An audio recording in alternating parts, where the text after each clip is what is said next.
Hey guys, what's going on? This is This and That Reviews, and I compare movies to other movies. And so if you're looking for something different on YouTube in the movie review space, you can consider like commenting and subscribing.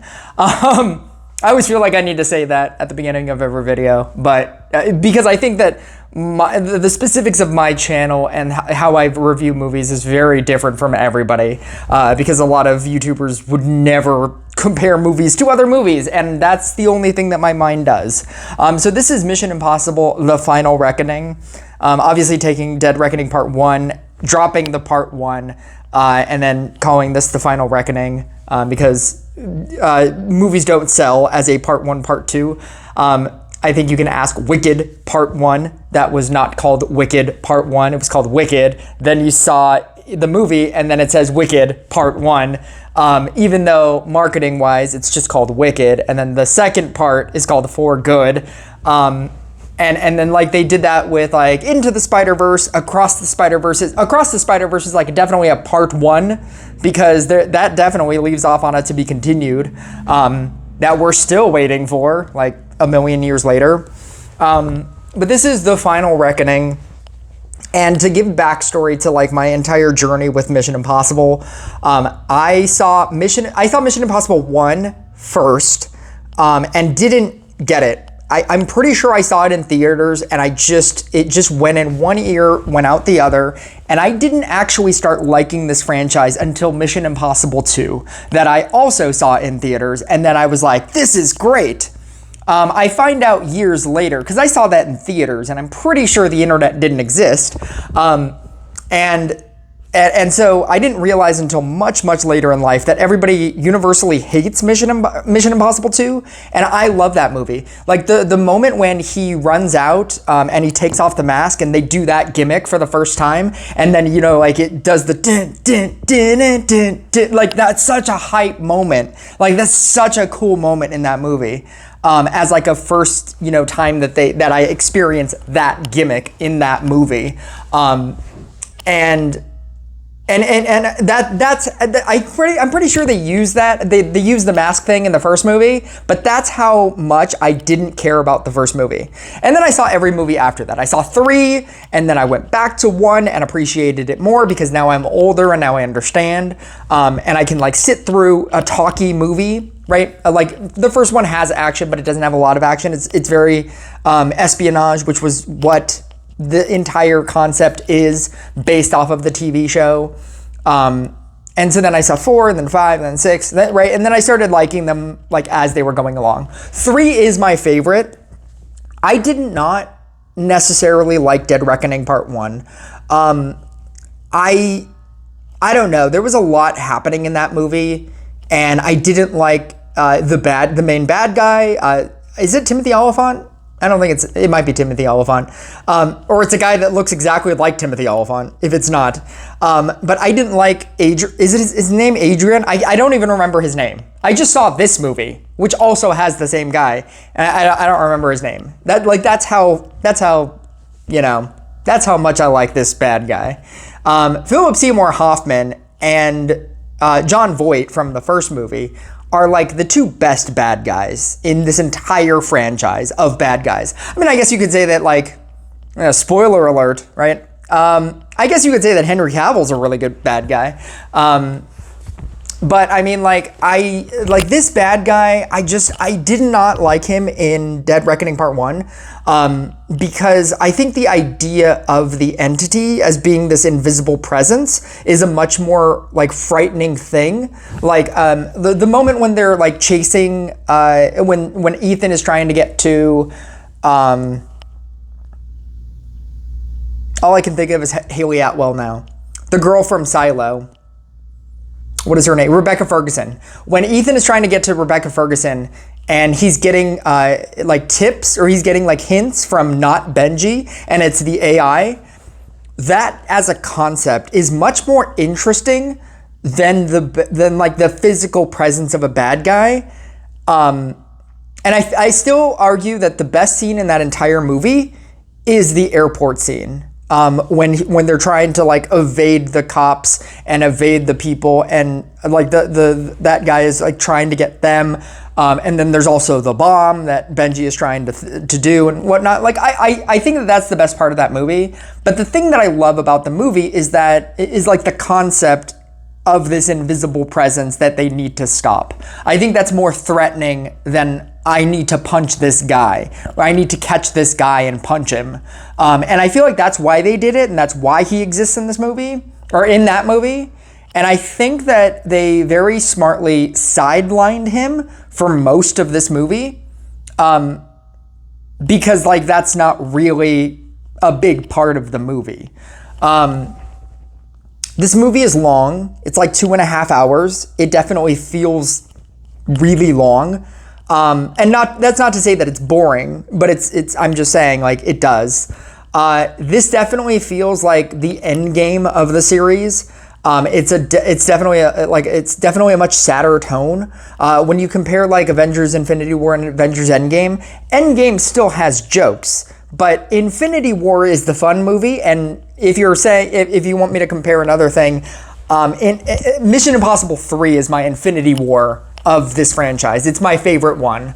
I think it's the most fun. I think it has like the jokes, and it has the action, and it has the plots, and it has the best villain, and it has like it just has everything. Whenever I want to introduce somebody to Mission Impossible, I show them 3. I think that 3 is the most like easy, like in a capsule, like it has the best opener, like, which is a flash forward to like a thing. And then you get to that moment, and then like it plays out a little bit differently than how you originally saw it. Like, I love that.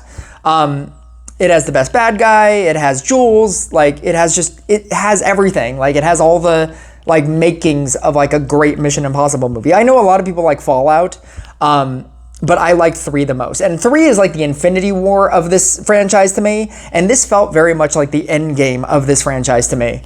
It's much more somber. It has this very serious tone. I want to say there are 5 jokes in this movie. I could count them on one hand. I remember the first point where I laughed at a joke, and like it felt weird to laugh. That's how little amount of jokes there are in this movie, and how much of a serious tone it has, that a joke that is very clearly supposed to be a joke felt weird to laugh at within this movie. They're promoting it as The Final Reckoning, right? But they also promoted Final Destination 4 as The Final Destination, and then made 5, and then made Bloodlines. So, but yeah, for this franchise, I really hope that this is the last one. I think this ended on an incredibly high note. Like, I don't think you can create bigger stakes than the stakes of this movie. Nuclear holocaust is insane. How do you go back to literally anything? Ask the MCU. How do you go back to anything? How do you just go back to like a heist movie after this? You know, like I'd watch them. Like, if they made Mission Impossible 35, I would watch all of them. I just feel like if they ever wanted to stop, if they ever said, you know what, we need to stop at some point, this would be the point to stop at. It would make the most sense. This movie does a lot of like encapsulating all of the movies. It does like a little clip show. In that way, I compare this a lot to like F10. I started the Fast and the Furious franchise with Fast and the Furious 8. I never watched any of them. An ex of mine wanted to see Fate of the Furious because she had been into all of the Fast and Furious movies. So we went to go see 8. And then F9 was getting so many like scathing, horrific reviews that I had to see it. So then I saw F9, and then F10 came out. And by then I was like, this is a cool franchise, right? F10 has so much, like, there's so many characters in that movie. And it just made me want to go back to when all of these characters were new. Like Dwayne Johnson being in like the post-credit, and Deckard Shaw like Jason Statham, and then like Han, and then what's her name? Gal Gadot being at the end, and then just like all of these characters.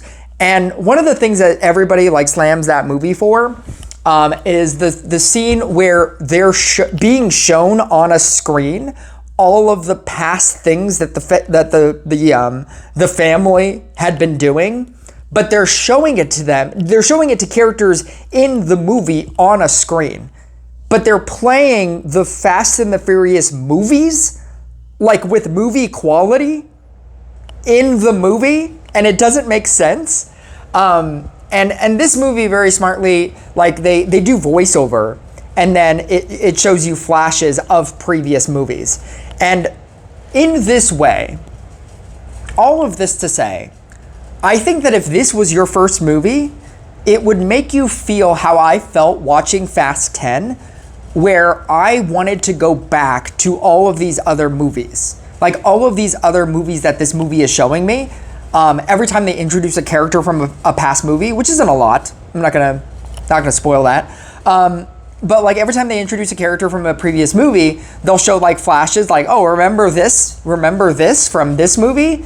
And if you're wondering what movies are important, 1 and 3, which is ironic because again, like I said, 3 is my favorite. But 1 and 3, watch 1 and 3 before you watch this movie. You don't need to watch any of the other ones. Or I mean, obviously, Dead Reckoning Part 1. 1, 3, Dead Reckoning Part 1, and then this movie. But like, they showcase all of these other characters from these other movies and these other moments, and it makes you, and they show scenes of like Tom Cruise doing all the crazy stunts, like like a clip highlight reel of his Mission Impossible career. And I think it would make you want to go back to go watch the other movies. In terms of this movie, I think that the movie gets bogged down by explaining, because we're now at the point of the franchise, like in the same way that Fast and the Furious started as just regular guys with cars, and Fast 9, they're taking that car to space, and they're international super spies, and they go to Brazil, and they jet set across the globe, and they go to Paris, or like wherever they go, right? And they have to infiltrate the highest level of security, like they're doing insane things. I feel like the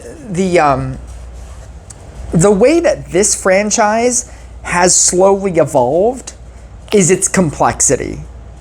Where that franchise, it's the crazy thing is the things that they do. The crazy thing is not the thing that they do. It's the fact that they have to explain more and more and more the thing that they do. And this movie gets bogged down by characters needing to explain all of the details, all of the technical things that you don't care about a thing that they're doing. So like when Ethan has to like go underwater, right? They're like, you're gonna get the bends, and you have to get into this decompression tank, because if you don't get into this decompression tank within 10 minutes, you're going to all of the blood vessels in your body are going to explode, and if that happens, what you're gonna have to do is this, but that shouldn't happen, because if you put this PSI into 34 and you hold that for 5 minutes, it should go into your pressure tank, and like this movie just does this over and over and over in different scenes. And it's like, I want to see the script for this movie, because the script for this movie, it's just like standing in a doctor's room. Like if you watch any like real like doctor drama, and like they go into the operating room and they're explaining things that you don't care about, because it's like all of this technical jargon. This movie is, if it's not explaining past movies, it is explaining technical jargon that you don't understand for the scene that is currently happening. Whereas, like when you go back to like Mission Impossible 3, we have to go infiltrate this gala, and you have to wear this mask, and you need to knock this guy out. I understand that. I understand all of that. I understand all of the words in that sentence, right? I understand I have to knock this guy out. We have to, he has to read this thing. And then we're gonna, like put it, all of those vowels that they go into the computer, and that's how you're gonna use your voice thing, right? And we're gonna 3D print his face. And so you have to like put a thing on his face. And like we have to, so that we can take a mold, right? I understand all of that. The amount that this movie series has like gotten more and more complicated over the course of time is very prevalent in this movie, where they're just talking about a lot of things that you just don't care about or are expected to kind of understand. It's just like things. And that is the thing that makes this movie feel long. I think when there's so many scenes of them needing to explain in technical terms what is happening, that's when this movie starts to be like, oh wow, this is really a 2.5 hour movie. I'm not here saying that this movie is bad. I'm just saying that you need to understand that, one, there is a lot of explaining in this movie, and two, it is a very sad movie. It's a very like serious movie. It is a very like, we don't have time for jokes. We need to get shit done. Like, it's that kind of movie. Like what Endgame was. Endgame is not all, there are jokes in Endgame, but it's not Infinity War where everything's kind of fun.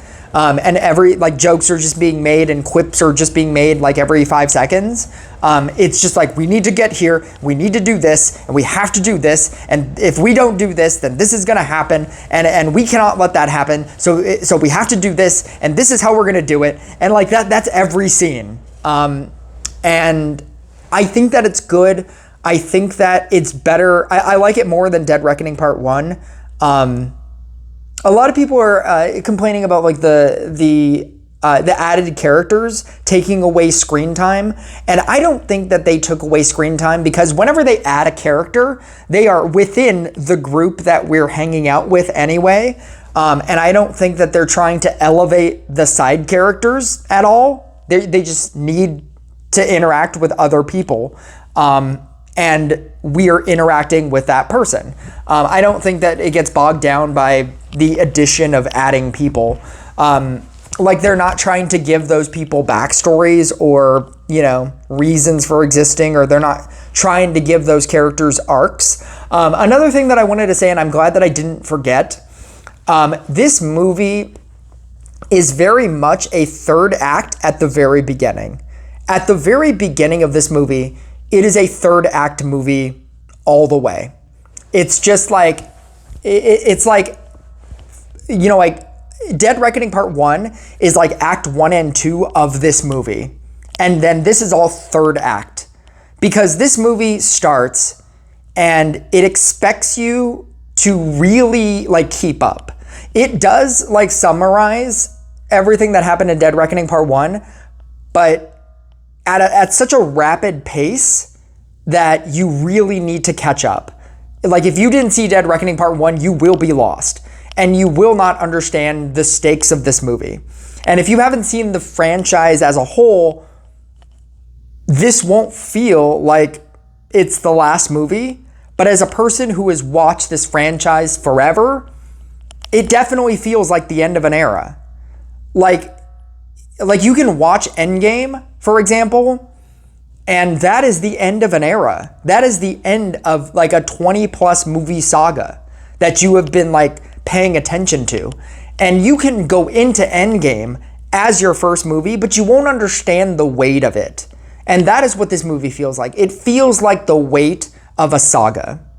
Like, we've done all the jokes in our previous movies. We've done all the, the character work of Simon Pegg and Luther and Haley Atwell being in the previous movie, and Pom Klementieff being in the previous movie, and Kidrich in the first movie and also the previous movie, and Ethan as a character. Like, we've done all of that weight in other movies. We're starting this movie, and like, the stakes couldn't be higher, and you already understand you already understand the relationship, and you already understand the weight of this situation, and the weight of this situation is nuclear holocaust, and it's just, like, And that's how this movie starts. And then it goes into this movie.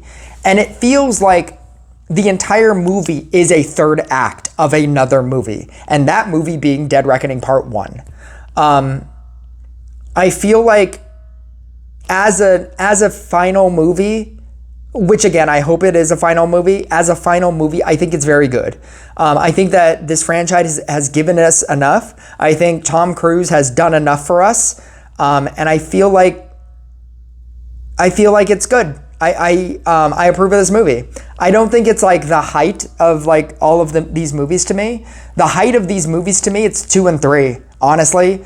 I love 2. I love 3 the most, and number 2 is like my favorite as well. Number 2 is probably number 2. This might be like a 3, 4, 5, like maybe like a 5, and then like two of the other movies in the 3 and 4 spot. I'd have to rewatch them. So I think it's like on the higher end of like these movies for me. But I think it's good, not great, which I believe is the general consensus of everybody. The stunts are good because you know they're going to be good.